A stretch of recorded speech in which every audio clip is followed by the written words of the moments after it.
본 방송에서 제공하는 투자 정보는 투자 판단에 대한 조언입니다. 방송에서 제공하는 주식의 가치, 가격 상승 및 가격 하락에 대해서는 방송사에서 보장하지 않습니다. 자, 시청자 여러분 안녕하십니까? 마켓서치 김경남입니다. 자, 마켓서치에서는 국내외 가장 굵직굵직한 이슈를 분석을 해보고요. 자, 그 분석 속에서 수혜주를 찾아보고 또한 김경남의 선택을 통해 단 한 종목을 추천을 해드리고 있는데요. 자, 오늘 같은 경우는 바로 다음 주도주가 무엇이 될까 알아보는 시간을 가질 겁니다. 자, 8월 같은 경우 어땠죠? 삼성전자가 상단으로 쭉 치고 올라가면서 주도주 역할을 하고 있었는데 오늘 같은 경우도 좀 조정을 받고 있고 전고점, 그러니까 신고가 돌파한 이후에는 좀 멈춰주는 모습을 보여주고 있습니다. 자, 그렇다면 역시 순환매가 일어나면서 올라가는 패턴을 만들 텐데 다음번 주도주는 어떤 종목 또는 어떤 업황군이 될지 오늘 마켓서치에서 찾아보도록 하겠습니다. 자, 마켓서치 시작합니다.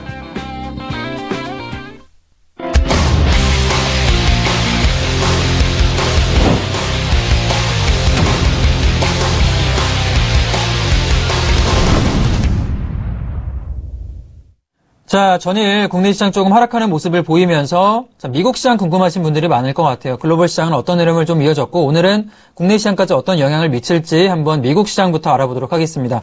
자, 전일 미국 시장은 에너지주가 좀 부진한 모습을 보이면서 하락하는 모습을 좀 보여줬어요. 보합세 모습을 보여줬는데 다우 나스닥 S&P 전부 다 0.2% 마이너스 폭이 조금 하락이 나와줬고요. 자, 가장 큰 하락 포인트는 우선 미증시 같은 경우는 국제유가가 원유 재고 증가 급락을 하면서 낙폭을 조금 확대, 하락이 조금 내려가는 모습을 보여줬습니다. 자, 미국 에너지정보청 EIA가 지난주 원유 재고가 230만 배럴 정도 증가했다라고 발표가 됐어요. 자, 정제유도 한 150만 배럴 정도 증가하는 모습을 보이면서 지금 낙폭을 좀 키우고 있는 모습, 즉 재고가 많이 남다 보니까 유가 자체가 내려가는 모습 보이면서 정유주 같은 주가들이 전부 내려가는 모습을 좀 보였습니다.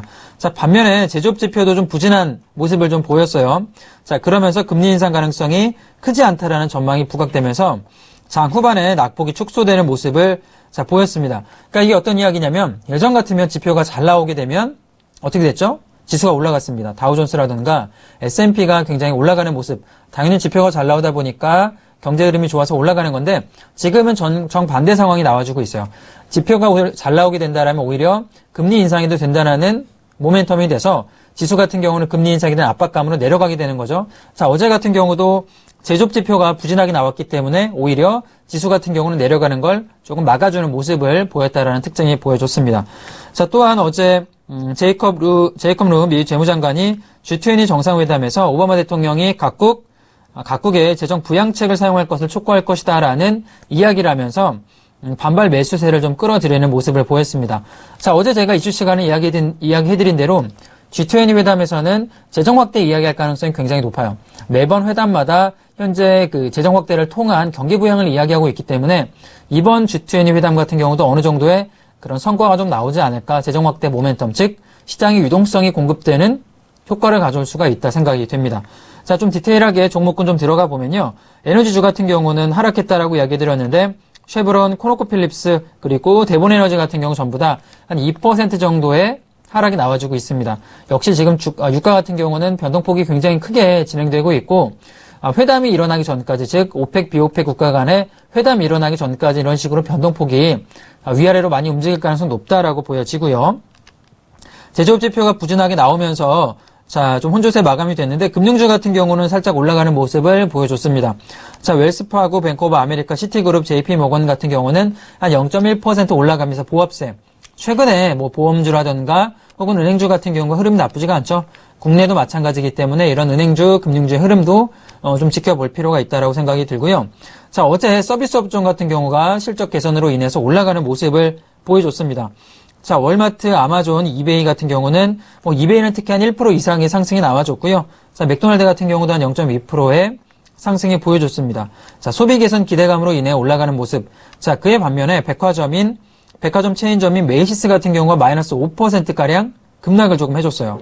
그러니까 대규모 점포 폐쇄와 부동산 회계 문제로 부각되면서 하락을 하고 있는데, 자, 어제 좀 특징을 살펴보자라면 이베이 같은 경우는 올라가고요. 메이시스, 그러니까 국내로 치자라면 신세계 같은 그룹이 내려간 게 된 건데, 결국에는 소비자들이 가능하면 온라인 구매 쪽으로 포커스가 이렇게 매출이 조금 맞춰지는 거고, 오프라인 쪽은 매출이 하락하고 있다는 게 글로벌 시장의 전체적인 흐름이 아닌가, 주가 흐름만 보더라도 알 수 있다 생각이 들고, 자, 유럽으로 한번 넘어가 보겠습니다. 유럽은 은행주가 좀 강세를 보이면서 하락폭이 좀 막아주는 모습. 자, 어제 독일, 영국, 프랑스 같은 경우는 0.5포인트 정도의 하락이 조금 나와줬고요.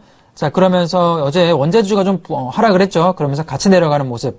뭐 BHP 빌리톤이라던가 혹은 앵글로 아메리칸 전부 다 4%가량 유가 내려가면서 원자주까지 같이 내려가는 모습을 보여주고 있어요. 유가가 좀 내려가고요. 그에 반해 달러 강세가 서서히 조금씩 진행되는 모습 보이고 있기 때문에 자, 원자주 같은 경우는 좀 내려가는 패턴을 보여주고 있습니다. 자, 그에 반면에 도이치뱅크 같은 경우가 2.5% 올라갔고요. 코메르츠방크랑 합병설로 자, 유럽 은행주가 전체적으로 올라가는 모습을 보여주고 있습니다. 자, 도이치뱅크 같은 경우의 상승, 전 의미가 있다라고 생각이 들고요. 어제 도이치뱅크의 CEO인 크라이언이 유럽 은행권의 크로스 보더라고 하죠. 국경 간의 거래를 통합을 공개적으로 촉구를 조금 했습니다. 그러니까 국경에 따라서 은행의 진출이 좀 막혀지는 게 아니라 하나로 조금 M&A를 통해서 크게 키우겠다 뭐 이런 이야기하고 있는데 자, 향후에 어떻게 좀 진행이 될지 지켜볼 필요가 있다 생각되고 자, 금리 인상 기대감도 역시 올라가면서 유니크레딧이라던가 방코 산탄데르 같은 경우도 같이 올라가는 모습, 은행주의 상승이 돋보이는 모습, 글로벌 시장에서 지금 계속 포착이 되고 있기 때문에 국내 은행주 같은 경우도 요새 나쁘지가 않죠. 오늘 같은 경우도 한번 상승 랠리가 만들어질지 보면 좋겠다 생각이 듭니다. 자, 국제유가 같은 경우 아까 얘기한 대로 에너정보청 이야기로 인해서 조금 배럴당 45불까지 내려가고 있어요. 재고가 증가하고 있기 때문에 내려가는 모습인데 결국엔 회담 전까지는 지금 뭐 48달러, 45달러 사이로 왔다 갔다 하고 있죠.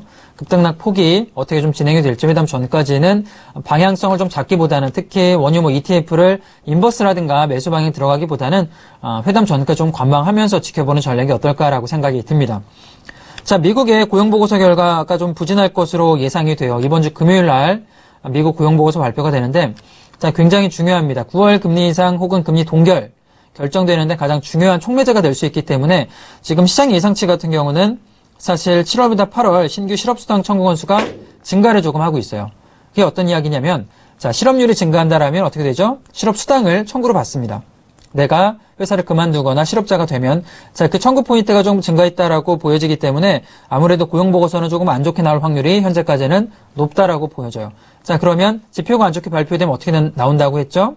금리 인상에 대한 기대감이 떨어져서 지수가 오히려 올라가는 모습이 나올 수 있기 때문에 우선은 금요일까지는 조금 지켜볼 필요가 있다. 어제 이야기한 대로 9월 금리 인상 우려가 완화가 되고 혹은 21일 날 9월 21일 날 동결 발표가 나온다라면 G20 정상회담에 나와주는 유동성의 공급, 그죠? 그리고 이머징 마켓으로 돈이 들어가면서 국내 증시가 다시 한번 반등할 수 있는 기회가 자, 9월에는 한번 나오지 않을까 생각 들기 때문에 전체적인 글로벌 증시 흐름을 조금 보시면서 이런 포인트를 좀 대응할 필요가 있다라고 생각이 듭니다.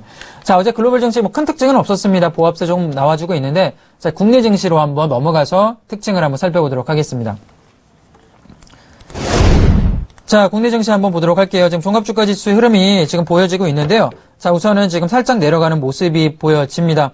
자, 11포인트 정도가 12포인트가 내려가네요. 0.5%가 하락하는 모습 보여주고 있고 현재 중요한 2030포인트가 붕괴된 게 의미가 있다라고 생각이 들어요. 자, 지금 기업 내용 얼마나 수급이 좀 되고 있나? 자, 보도록 하겠습니다. 자, 우선 외국인이 오늘 매도가 나와줍니다. 외국인의 순매도가 1000억 정도 나와주고 그러면서 선물 같은 경우도 한 2200억 정도 자, 매도가 나와주는 특징. 현재 수급이 조금 무너지면서 차트가 자, 2030포인트가 붕괴되는 모습이 나오지 않나 생각이 들고요. 자, 분봉으로 한번 보죠. 2030포인트가 중요하다라고 했는데 어제 같은 경우는 종가에 한번 올려주는 모습을 보였습니다. 2030포인트가 붕괴되지 않고 어떻죠? 종가 부근에 올려줬지만 오늘 개파락해서 내려가고 있는데 자, 좀 지켜봐야 될 것 같아요. 외국인의 매수가 다시 한번 수급이 좀 들어와 줄지 혹은 3시 혹은 2시까지 계속 순매도가 나와줄지 한번 봐야 되는 자리다. 어제 유가가 조금 하락하고 미증시가 조금 하락하는 모습 보이면서 그 영향이 종합주가 지수에 같이 좀 미치고 있는 게 아닌가라고 생각이 들고요. 자, 오늘 그럼 특징주 어떤 게 있나 한번 살펴보도록 하겠습니다. 자, 삼성 카드가 될 수가 있는데요. 자, 거래소 특징주 삼성 카드입니다. 자, 이 종목 같은 경우 사실 굉장히 좀 지지부진하게 움직였던 종목군 중에 하나예요. 그 전까지만 하더라도 움직임이 크지가 않았지만 이게 어떤 오늘 모멘텀으로 올라갔느냐. 자사주 매입을 한 20% 정도를 진행을 하겠다라고 발표를 했습니다. 그러면서 지금 굉장히 무거운 종목, 시가총액 5조 7천억짜리 종목이 15%가 장 초반에 급등을 해서 지금 12%가량 갭 상승을 해서 올라가지고 있는데, 삼성카드가 대표적으로 배당을 잘 주는 종목군 중에 하나고요. 그리고 지금 삼성의 어떤 가장 큰 모멘텀이 있죠? 바로 승계 문제가 있죠. 자, 이재용 사장의 그 승계 문제로 인해서 핵심 포인트가 될 수 있는 게 삼성물산과 삼성카드가 될 수가 있는데, 자, 지금 자사주 매입도 저는 승계 문제와 직접적인 연관이 있다라고 생각이 들어요.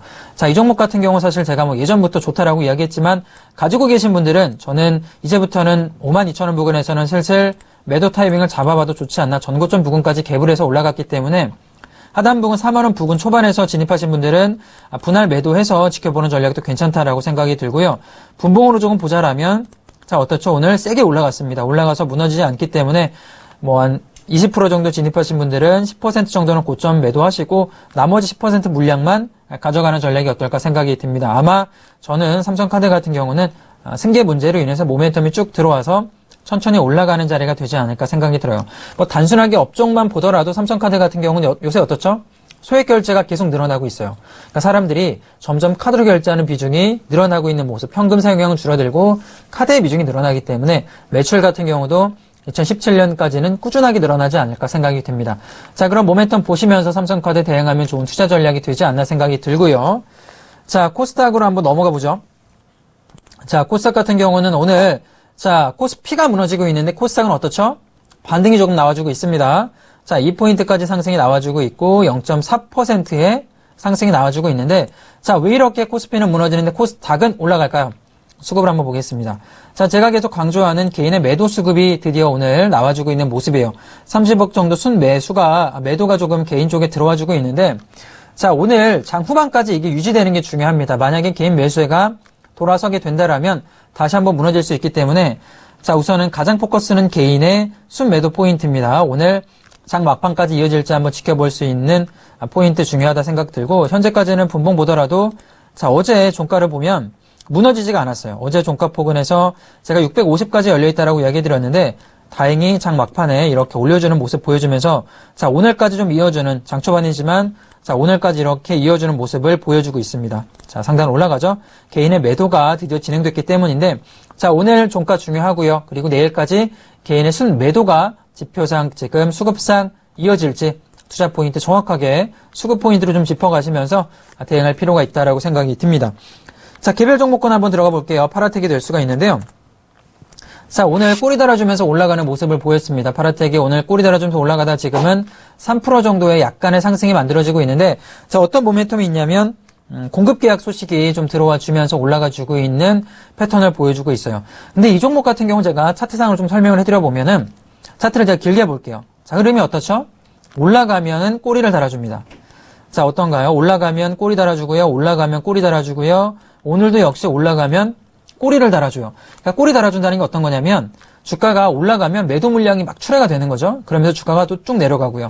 그러니까 이런 종목에 저점 접근하신 분들은 무조건 올라오면 예약 매도로 걸어서 대응하지 않는다라면 어떻게 되죠? 잠깐 늦잠 자고 일어났는데 어느새 주가가 올라갔다가 또 제자리에 내려가 있는 모습 보입니다. 자, 분봉 보면 역시나 시초가에서 3분으로 좀 볼까요? 자, 시초가에서 이렇게 급등시켜준 이후에 바로 내려와주는 모습을 보입니다.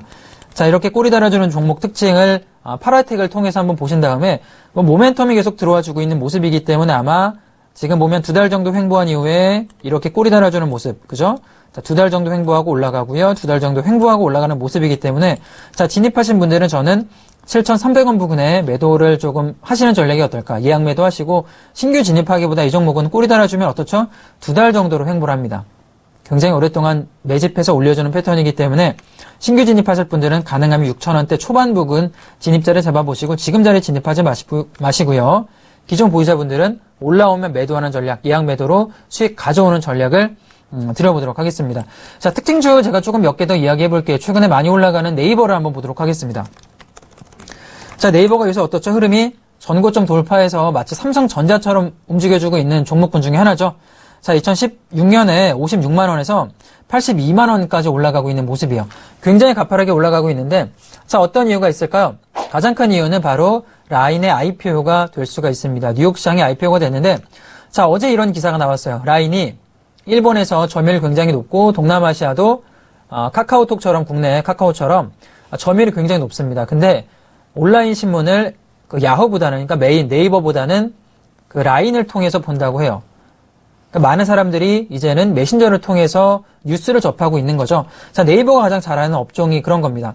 점유율을 먼저 처음에 만듭니다. 사람들한테 많이 참여하도록 플랫폼을 만들어서 공급을 한 다음에 거기서 웹툰이든 음악이든 혹은 뉴스든 매출 포인트를 가져오는 것, 특히 광고를 통해서 매출을 잘 내오기 때문에 아마 라인 같은 경우도 이제부터 동남아시아 쪽 혹은 일본 쪽에 소액 결제가 나오는 웹툰이라던가 혹은 음악이라던가 이렇게 컨텐츠를 유출을 할 거예요. 자, 그러면서 올라갈 수 있는, 나올 수 있는 수익이 많기 때문에 주가가 이렇게 올라간다라고 보여집니다. 현재까지는 지금 차트 패턴상으로 보면 고점 75만 원을 돌파해서 올라갔어요. 이미 독점적 지위를 가지고 있는 회사이기 때문에 라인을 통해서 국내 같은 경우도 웹툰 소액 결제가 매출이 굉장히 나와주고 있는데 아마 그런 식으로 점점 더 매출이 나와주는 효과가 나오지 않을까. 자, 전고점 부근이 이날이었어요. 80만 7만 원 부근에 2014년에 만들었는데 얼마 남지가 않았습니다. 향후에 오늘 알아볼 수 있는 주도주 과연 네이버가 될 수 있을지 잠시 후에 제가 조금 알아볼 거고요. 자, 페이퍼 코리아 한번 보겠습니다. 자, 페이퍼 코리아. 자, 지금 페이퍼 코리아를 조금 보면 이 종목 같은 경우 오늘 급락해서 조금 내려가는 모습을 보여주고 있는데, 자, 제가 왜 페이퍼 코리아를 이야기하냐? 이게 어떤 오늘 모멘텀이 있길래 이렇게 내려가느냐? 제가 설명해드리고 싶은 건 오늘 대규모 유상증자를 통해서 내려가고 있는 종목군 중에 하나입니다. 대규모 유상증자 들어온다면 당연히 어제 이야기한 대로 주주들의 물량이 희석이 되기 때문에 악재로 들어가서 지금 10% 이상의 개파락이 나와주고 있는데 어떤 종목군에 이렇게 유상증자가 들어갈까요? 제가 어제 어떤 이야기 드렸죠? 본업에서 2년 이상 적자되는 종목군, 피할 필요가 있다. 그런 종목군들은 감자라든지 혹은 대규모 유상증자를 통해서 주주들한테 악재가 되는 언제나 급락이 나올 수가 있다라고 설명을 드렸는데 페이퍼 코리아의 기업을 좀 내용을 볼게요. 자, 이 종목 사실 전통적인 종목군 중에 하나입니다. 종이 목재를 하는데 단기 순이익이 어떻죠? 2013년도부터 200, 100억, 200억, 500억 적자를 계속 만들어가고 있는 기업이에요. 사실 3년 동안 적자 그리고 현금 흐름을 한번 살펴보자라면 기업 자체 내용이 돈이 들어오지가 않습니다. 자, 지금 어떻죠? 현금이 올해 상반기까지 계속 들어오지가 않고 있는 모습이죠. 자, 내가 기본적으로 장사를 해서 현금이 들어오지 않는다라면 대출을 받을 수밖에 없는데 3년 동안 대출 받으면 어떻죠? 4년째 은행이 대출해 줄까요? 대출을 잘 안 해줍니다. 그러면 이 기업이 살아나려면 돈을 어디서 구해와야 되는데 구해올 수 있는 부분이 결국에는 대규모 유상증자밖에 없는 거죠. 자, 제가 지금 이 종목 갖고 온 이유는 어제와 마찬가지로 우리가 지금 시청자분들께서 개별 종목 들어가신 분들, 특히 재무제표 한번 보시면서 이 기업이 3년 연속 적자가 났다라면 다시 한번 생각해 볼 필요가 있어요. 이렇게 언제 어디서든 대규모 유상증자 악재를 통해서 주가가 급락할 수 있기 때문에 자, 그런 점도 보시면서 마켓 서치에서 배워가시면 좋지 않나 생각이 듭니다. 자, 오늘 지금 글로벌 증시랑 국내 증시 특징주까지 알아봤고요. 자, 그러면 9월 주도주가 어떤 종목이 될지 자, 이슈 시간에 한번 알아보도록 하겠습니다.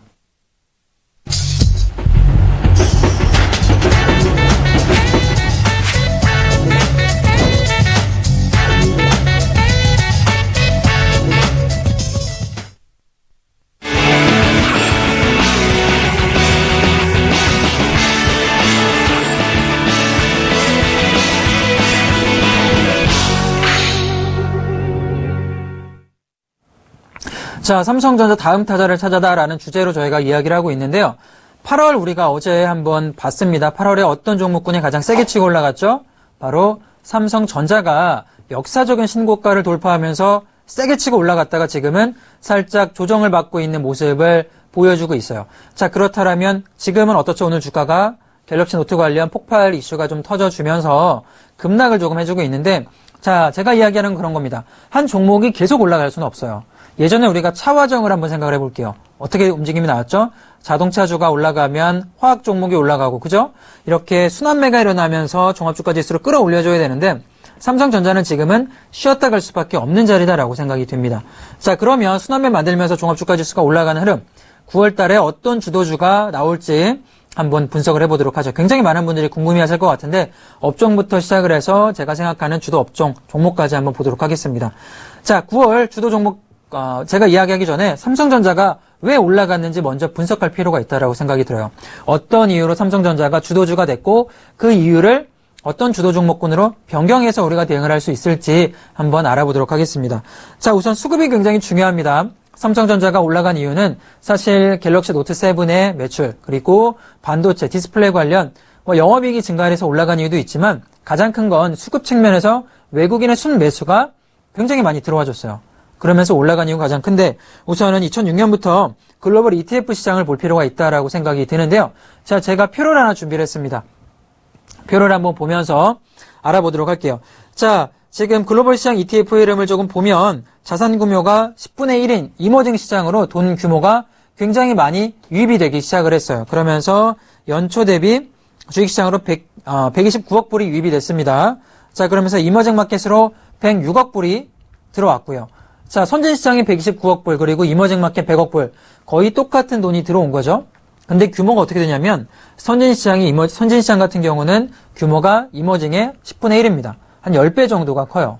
10배 정도 큰 시장임에도 불구하고 돈의 규모가 똑같다라는 것은 이머징 마켓, 즉 한국이랑 대만 같은 이머징 마켓 아시아 국가에 돈이 굉장히 많이 유입이 됐다라는 거죠. 그리고 예를 들어 이머징 채권으로도 68억 불 정도가 들어왔습니다. 굉장히 많이 돈이 들어와주고 있는데 사실 2015년 같은 경우는 전혀 다른 분위기였어요. 이머징 마켓 ETF 쪽으로는 돈이 마이너스 한 262억 불 정도가 나갔고요. 그리고 선진시장 같은 경우는 2,700억 불이 유입이 됐습니다. 자, 지금과는 전혀 다른 모습이었죠. 현재 같은 경우는 거의 똑같은 돈이 유입이 되고 있는데 그만큼 이머징 마켓 쪽으로 돈의 유입이 강하게 들어왔다는 걸 볼 수가 있는데요. 자, 이 차트표를 조금 보면은 현재 선진시장이 어떻죠? 129억 불의 돈이 들어와주고 있는 게 보이죠, ETF가. 자, 이머징 마켓 같은 경우도 마찬가지입니다. 지금 10억 불 정도, 100억 달러 정도의 돈이 들어와주고 있는 게 우리가 볼 수가 있는데, 자, 자산 규모 같은 경우 2천억 정도입니다. 사실 표가 조금 작아서 안 보일 수가 있겠지만 아까 제가 말씀드린 대로 그대로입니다. 자산 규모가 10분의 1인 이머징 마켓에 돈이 왜 이렇게 많이 들어오느냐? 자, 그건 굉장히 중요한 포인트가 될 수 있다라고 생각이 들어요. 자, 그러면 이머징 마켓 돈이 이렇게 들어와주고 있는 최대 수혜주를 바로 삼성전자가 볼 수가 있는 건데요. 자, 그게 어떤 이야기냐면 이머징 마켓 ETF의 어떤 종목군이 가장 많이 지분을 차지할까요? 삼성전자가 됐기 때문에 외국인의 순매수가 유입이 된 겁니다.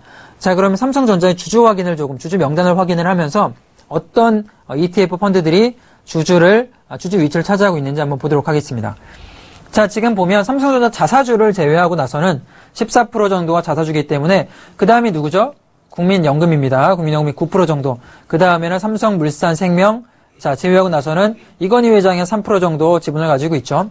3%의 지분으로 절대 권력을 누리고 있습니다. 어떻게 보면 좀 아이러니할 수가 있는데 3% 정도. 그리고 그 다음부터가 이제 외국인들의 지분을 볼 수가 있는데요. 자, 블랙록 같은 경우가 2% 정도, 자, 플랭클린 템플런, 뱅가드 그룹이 한 1.5% 정도의 지분을 갖고 있는데요.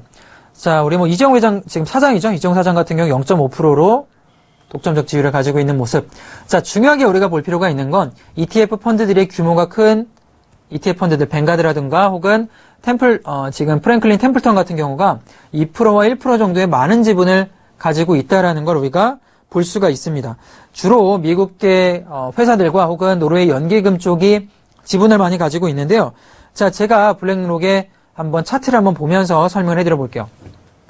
삼성전자 주가가 언제부터 올라갔냐면 올해 한 2015년부터 시작을 해서 올해 좀 급등한 모습을 보였습니다. 자, 블랙록 같은 경우는 삼성전자 주가가 올라간 2015년부터 지금 파란색인데요. 어떻게 되죠? 지분을 늘려가고 있는 모습이 꾸준하게 보여주고 있어요.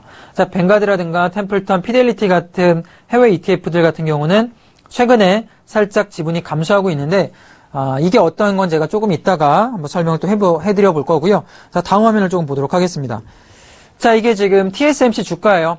대만의 대표적인 최고의 그 기업이다라고 할 수 있는 대만의 삼성전자다라고 생각을 하시면 될 것 같은데 역시나 어떻죠? 블랙록 같은 경우 2014년도부터 지분이 증가하고 있는 모습.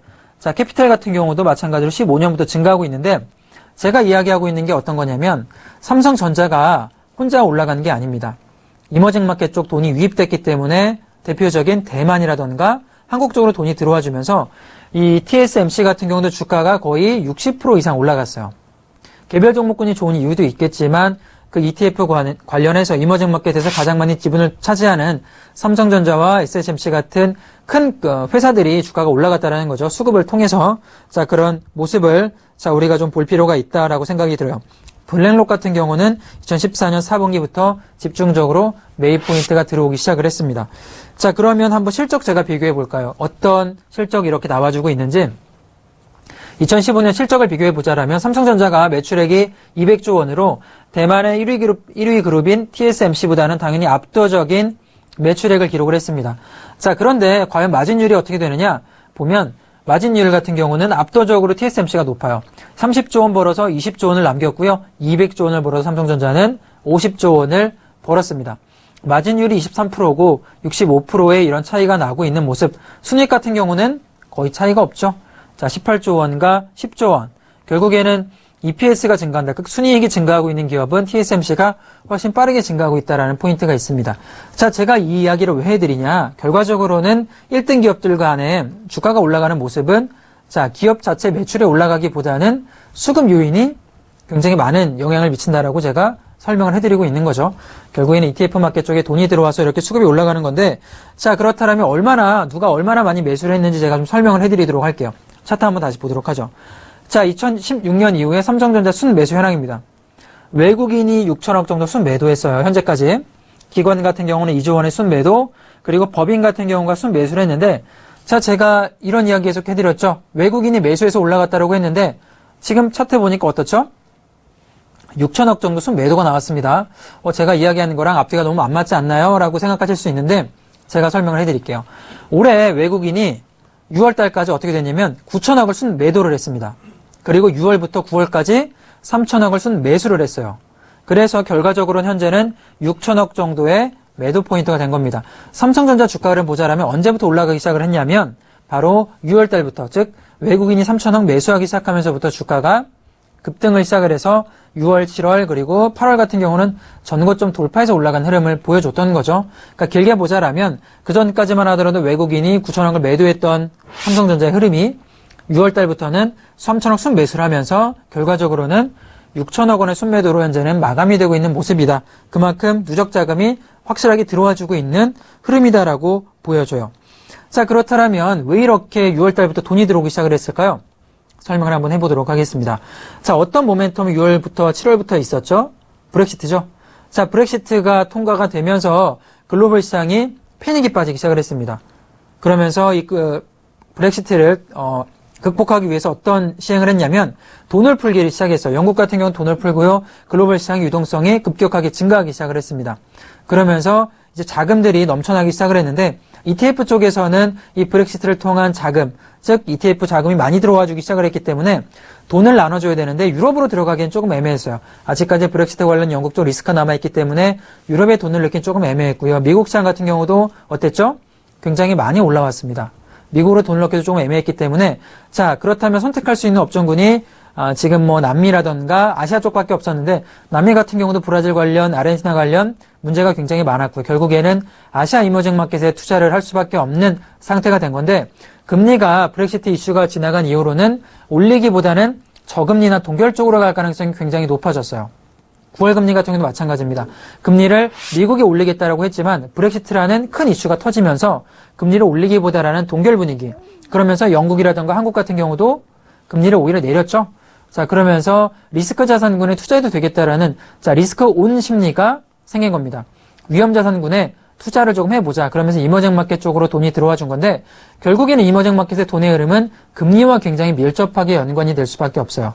자, 위험 자산군인 한국 같은 경우 혹은 대만 같은 경우는 9월달 금리 인상이 만약에 단행된다라면 가장 큰 직접적인 악재가 될 수밖에 없습니다. 자, 그렇기 때문에 제가 매번 아침마다 9월 금리 인상 포인트에 대해 설명드리는 거고요. 이 9월 금리 인상이 어땠죠?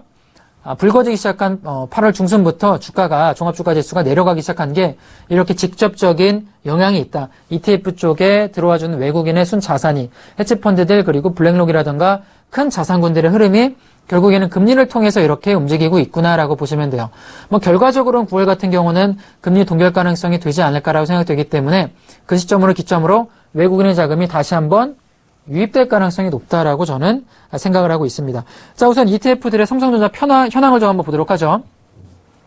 자, 지금 보면 뱅가드 선진국 지수 펀드 보면은 약 40조 원의 규모입니다. 규모가 굉장히 커요. 자, 아이쉐어즈 이머징이라던가 코어 이머징 같은 경우도 자 거의 뭐 40조 원 정도, 단일 펀드의 규모가 40조 원입니다. 굉장히 큰데 지금 보면 투자 금액을 조금 보면은 삼성전자 편입 비율이 작지가 않아요. 뭐 올해 같은 경우도 1조 2천억 정도, 5천억 정도, 8천억 정도의 편입 규모를 갖고 있는데 연초 대비 지금 증가하고 있는 모습이 이머징 마켓 쪽 펀드들에 보면 플러스로 돌아서는 게 보입니다. 자, 뱅가드 같은 경우는 이머징으로 선진국에 투자하는 게 아니라 선진국 펀드 쪽으로 삼성전자를 투자를 하고 있어요. 제가 아까 이야기해드린 대로 이머징 마켓에 돈이 들어와주는 흐름이 이런 ETF 펀드 물량만 보더라도 직접적으로 알 수 있다라고 생각이 듭니다. 자, 그러면 제가 왜 이머징으로 사람들이 투자를 하고 있고 결국에는 금리 인상 관련해서 위험자산군에 금리가 동결된다 혹은 하락한다라면 위험자산군 쪽 돈이 들어가서 아시아 쪽 주가들이 전부 올라가는 모습, 대만이라던가 한국의 삼성전자가 올라갔다라고 이야기 드렸는데, 자, 그렇다라면 지금은 어떤 자산군에 9월 달에 금리 동결이 진행이 되고 외국인의 돈이 들어온다라면 어떤 종목군에 돈이 들어갈까요? 결국에 그 종목이 9월에 주도주가 될 가능성이 굉장히 높습니다. 자, 제가 지금 생각하고 있는 업종군은 여러 가지가 있어요. 아까 제가 이야기해드렸던 네이버 같은 경우도 마찬가지죠. 자, 주가가 지금 저점 대비 많이 올라왔음에도 불구하고 외국인의 순매수가 굉장히 많이 들어와주고 있습니다. 그렇죠? 네이버도 될 수가 있고, 뭐 어떤 종목군이 있냐면 방산업체도 마찬가지죠. 뭐 지금 예를 들어 한국항공우주 같은 경우도 외국인 기관의 순매수가 들어와주면서 저점 대비 많이 올라가주는 모습을 보여주고 있습니다. 외국인의 순매수가 들어가는 종목이 결국에는 주도주가 될 텐데, 자, 근데 이 종목들의 특징이 뭐냐면 주가가 저점 대비 좀 많이 올라갔어요. 저는 사실 주가가 많이 올라간 종목보다는 저점에 멈춰 있으면서 외국인의 매수가 들어와 조금 더 많이 올라갈 종목군을 주도주가 될 수 있다라고 생각이 되는데요. 자동차주가 뭐 나쁘지 않은 모습, 저점에서 멈춰 있는 모습 보여주고 있고요. 그리고 해운주 같은 경우도 어떻죠? 한진해운 사태로 인해서 현대상선을 뭐 급등해주고 있는 모습, 뭐 페노천이라든가 전부 다 올라가고 있기 때문에 해운주 같은 경우도 9월 달에 나쁘지 않은 모습이 나오지 않을까, 한번 올라가는 자리.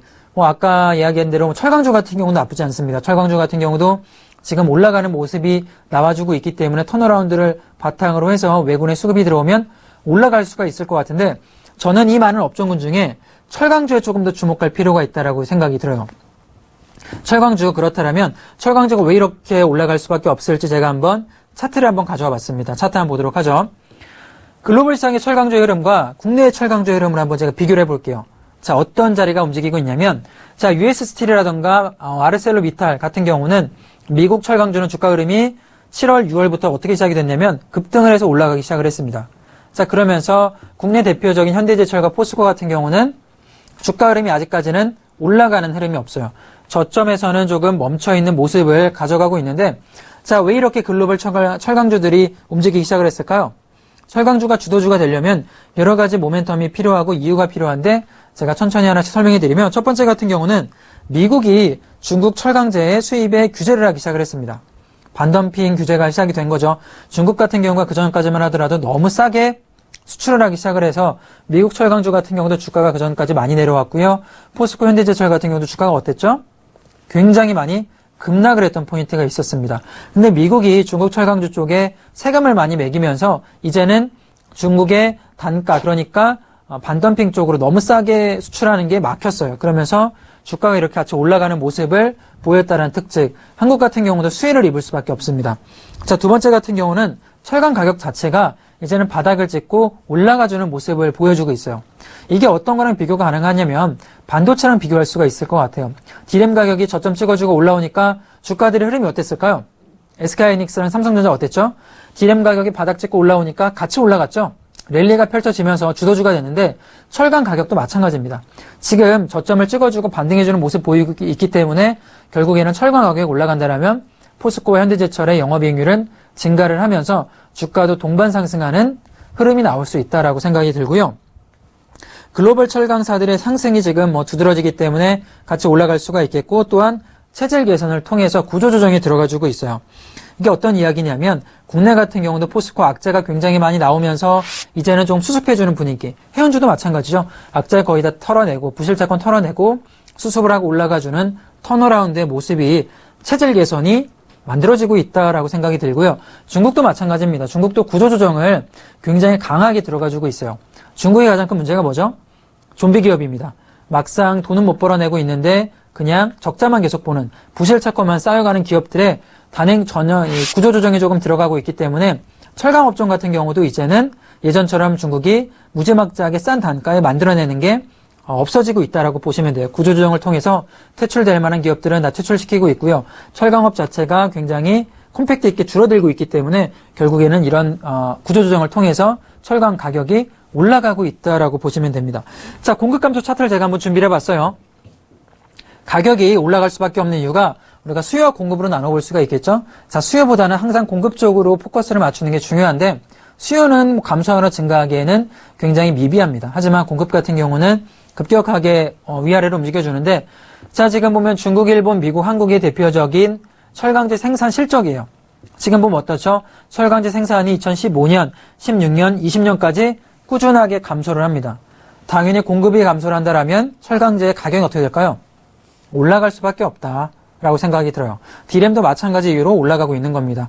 우리가 반도체 업종군이 IT 업종군이 주도주가 된 이유는 D램 가격의 상승이다. 자, 그렇다면 철강제 같은 경우도 마찬가지로 공급이 떨어진다라면 가격은 올라갈 수밖에 없다. 그 수혜는 현대제철과 포스코, 국내 철강 업체들에 들어갈 수가 있다라고 보시면 돼요.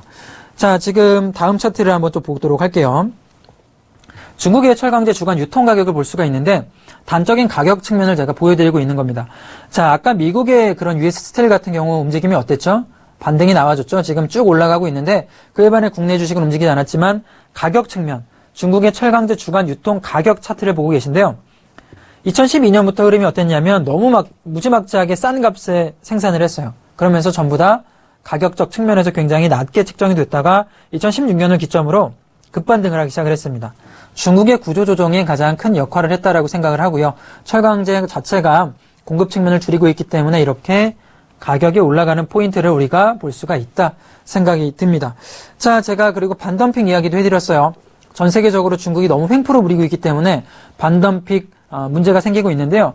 지금 보면은 반덤핑 관세 등을 부과받거나 조사 중인 내용을 제가 보고 있는데 자, 미국 같은 경우는 냉혈강판, 도금판, 재료 같은 경우는 현재 이렇게 들어가고 있는 반덤핑 들어가고 있고요. 자, EU, 터키, 베트남, 브라질 전부 다 마찬가지입니다. 자, 이런 식으로 반덤핑 관련 문제가 되고 있기 때문에 중국 쪽의 제품들이 더 이상은 이런 디테일한 내용을 토대로 해서 더 이상은 싼 값에 판매가 어렵다라는 걸 우리가 이 차트를 통해서 볼 수 있다라고 생각이 들어요. 자, 제가 이렇게 지금 철광석 관련해서 또는 종목군들 관련해서 이야기 드렸는데 결국에는 이런 이야기를 토대로 그러니까 철광석 가격의 상승을 모멘텀으로 인해서 9월 같은 경우는 자, 외국인의 수요가 한번 들어오지 않을까 생각이 됩니다. ETF 자금들이 현재는 삼성전자 반도체 쪽으로 몰려있겠지만 주도주가 충분히 올라왔어요. 반도체 관련 종목군들이 충분히 올라온 모습. 그렇다면 다음번 타겟은 누가 될 것인가? 건설업종도 나쁘지 않고 혹은 자동차 업종, 해운주 같은 경우 나쁘지 않지만 저는 가격 상승이 정확하게 보여주고 있는 철강성 업종, 특히 미국 주식이라든가 혹은 유럽 쪽에 있는 철강성 업체들이 제가 매일 오전에 설명을 해드리죠. 어떻게 되죠? US 스틸 같은 경우는 급등해주고 있습니다. 급등락폭 만들어지면서 천천히 올라가고 있는데 한국 주식들은 아직도 저점에서 굉장히 횡보해주고 있어요. 결국에는 이런 모멘텀을 통해서 9월, 12월 하반기까지는 철강주주들이 한 번은 올라갈 수가 있다는 걸 오늘 마켓서치 이슈 시간을 통해 알아보시면 좋겠다라고 생각이 듭니다. 자, 그렇다면 대표적인 종목군에 현대제철과 포스코가 들어갈 수가 있어요. 현대제철, 포스코 들어갈 수 있는데 자, 그러면 현대제철 같은 경우는 2016년 실적 같은 경우가 1고로 생산 차질에도 그 수익 개선이랑 자회사 호조로 인해서 매출이 올라가는 모습을 계속 보여주고 있습니다. 그리고 하반기도 안정적인 실적이 예상이 되고 있는 모습이고요. 자, 포스코도 마찬가지입니다. 하반기에는 실적 수주가 조금 증가를 해주면서 특히 기술력이 국내 철강사가 중국 쪽과 틀린 점은 기술력이 굉장히 좋아요. 가볍고 얇게 만들 수 있는 능력, 그리고 뭐 좀 디테일하게 들어가자라면 뭐 현대제철 같은 경우는 자동차 강판에 관련된 강점이 있기 때문에 추후에 올라갈 만한 모멘텀, 특히 매출에 올라갈 만한 모멘텀은 충분히 가지고 있다라고 생각이 듭니다. 자, 그러면 지금 업종군 자동차, 철강도 이야기했고요. 철강 업종 같은 경우도 종목이 굉장히 많죠? 자, 그러면 김경남의 선택을 통해 어떤 종목이 올라갈 수 있을지 자, 김경남의 선택 알아보도록 하겠습니다.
자, 지금 9월 주도주 이야기를 하고 있는데 8월 주도주 같은 경우는 뭐라고 말씀드렸죠? 제가 결국에는 외국인의 수급이 들어와서 올라갔는데 이 외국인의 수급이 지금 삼성전자 이탈하는 모습이 나와주고 있습니다. 결국에는 순환매를 통해 다음 타겟을 설정을 해서 수급 포인트가 들어갈 수밖에 없고 그중에서는 철강 가격을 통해서 혹은 철강 가격의 상승 그렇죠? 공급적 측면이 감소하기 때문에 철강 가격이 올라가면 철강주 관련 섹션군이 주도주가 좀 될 가능성이 높다라고 제가 이야기 드렸는데요. 자, 그렇다면 김경남의 선택을 통해 단 한 종목 한번 알아보도록 하겠습니다. 자, 김경남의 선택은 자, 바로 현대제철입니다. 자, 제가 뭐 종목 여러 가지 이야기를 해드렸어요. 자동차 섹션, 해운주 같은 경우도 이야기를 할 수 있었지만 제가 현대제철을 선택한 이유는 정확한 가격 인상을 통해서 수혜가 들어갈 수밖에 없다라고 생각을 했기 때문에 이 종목을 선택을 했고요. 현대제철 제가 이야기 조금 더 해드리면 사실 종목군 같은 경우 조금 무거운 종목군 중에 하나예요. 시가총액 같은 경우도 한 6조 7천억 정도를 가져가기 때문에 자, 사실 뭐 급등주처럼 빠르게 움직이지는 않겠지만 저는 좀 마음 편하게 큰 이슈를 통해서 지금 마켓 서치를 통해서 이렇게 전체적인 철강 가격의 상승을 통해 올라갈 수 있는 종목이다라고 생각이 들고요. 자, 조금 포인트를 모자라면 하반기 실적 개선에 포커스를 좀 둘 필요가 있다라고 생각이 들어요. 4분기 같은 경우는 자동차 강판 가격이 인상이 될 가능성이 높기 때문에 이 자동차 강판 가격 인상을 통한 매출이 올라갈 수가 있는 거죠. 특히 현대제철은 현대차라는 이런 안정적인 수요처가 있기 때문에 저는 충분히 안정적인 매출 성장이 만들어질 수 있다라고 보여집니다. 차트를 한번 보면서 설명을 한번 드려볼게요. 자, 차트 모습 보면은 지금 주가 흐름이 어떻죠? 자, 크게 보자라면 이 종목이 자, 2013년부터 이렇게 쭉 하락이 나왔어요. 주가 차트를 좀 더 길게 보면 자, 쭉 보면 2011년부터 반등 한 번 없이 이렇게 내려왔던 흐름을 좀 가져갑니다. 그죠? 근데 지금 최근 흐름이 어떻게 되냐면 저점을 더 이상 낮추는 게 아니라 이제는 저점을 이렇게 올려주고 있는 패턴으로 변경이 되고 있어요.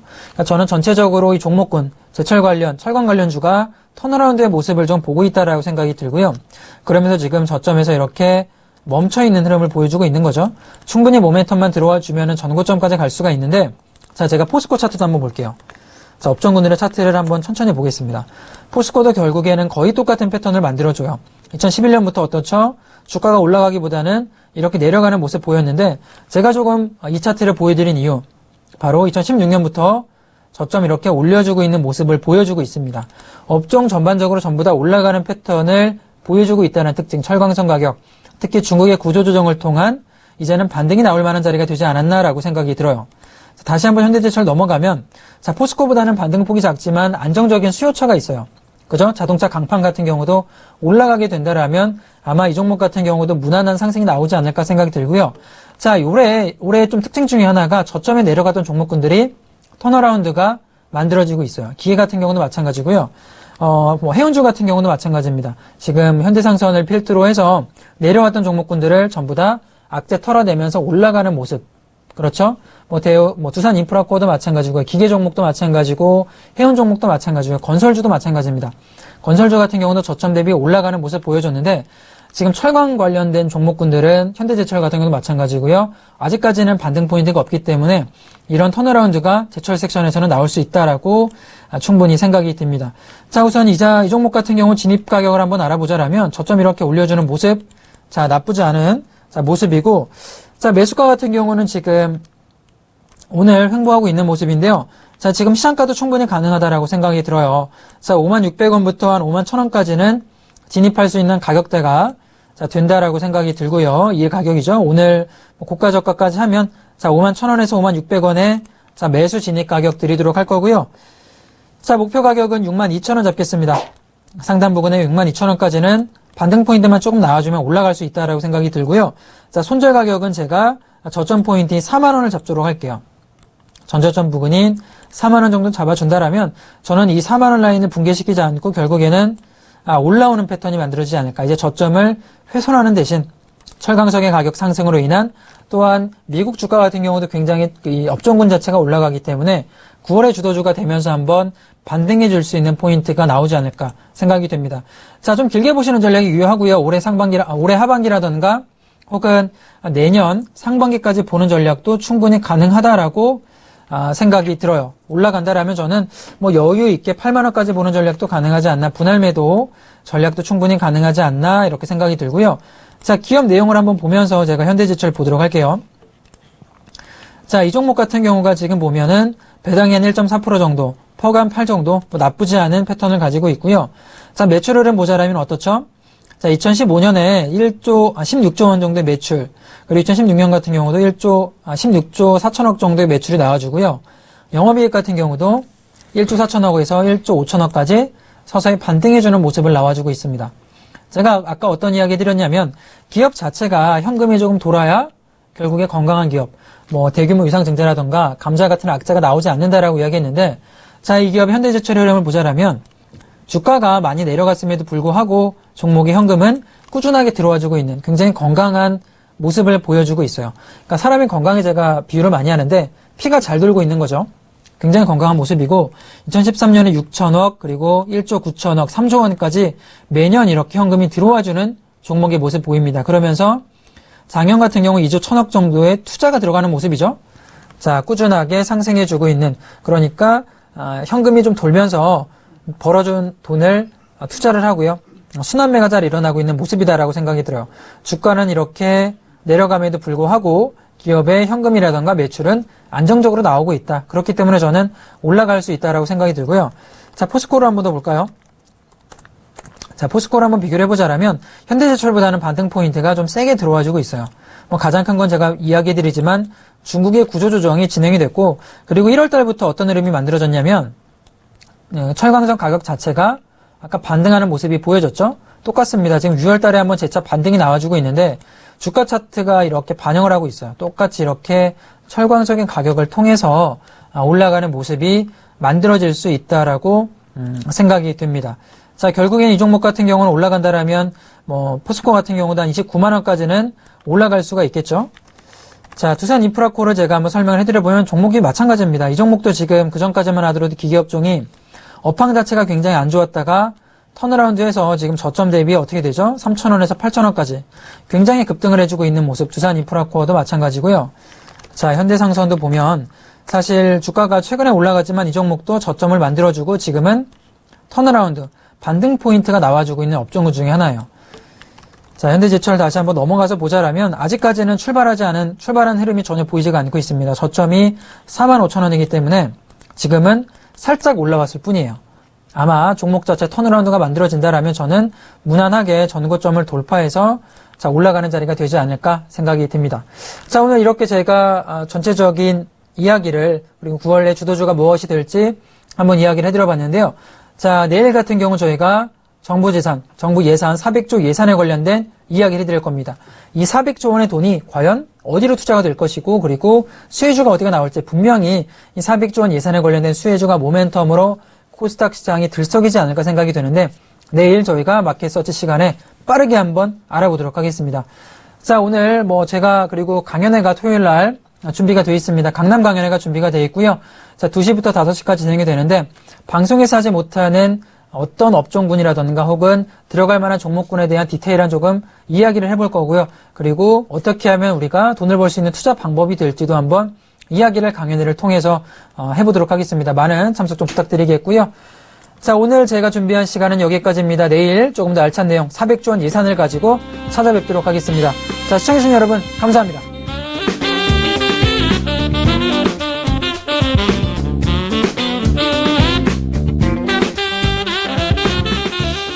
본 방송에서 제공하는 투자 정보는 투자 판단에 대한 조언입니다. 방송에서 제공하는 주식의 가치, 가격 상승 및 가격 하락에 대해서는 방송사에서